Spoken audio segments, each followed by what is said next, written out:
দেখ যেটা বলছিলাম, সকালে উঠে বুঝে গেছিস 5টা অবধি কী করবি? কী করবি? রিভিশন।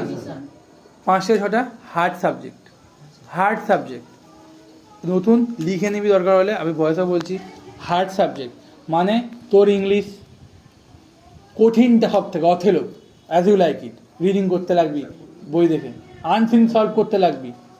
সলভ হচ্ছে আসল জিনিস, যত সলভ করবি নাম্বার বাড়বে, তোরা উঠেই একটা আনসিন সলভ করতে লাগবি, ইংলিশ পেজ গ্রামার সলভ করতে লাগবি, এরকম টু ডু লিস্ট তোর যে নিজেদের ব্যাপার হলো। আর যেতেই পারছেন 6টা থেকে 6:30 কী করবি? স্যারেদের পড়া করবি, হোমওয়ার্ক। ধর অমিত স্যার তোদের যে পড়া আছে, তোদের যে ধর আমি পড়া দিয়েছি, যেটা পড়িয়েছি স্যার আগের দিনে ভূগোল পড়িয়েছে, প্রতিদিন তো পড়ায়, সেটা করবি। আর রবিবার কি সপ্তাহে যা পড়েছি রবিবার রিভিশন, আর কোনো কাজ নেই, পুরোটা রিভিশন।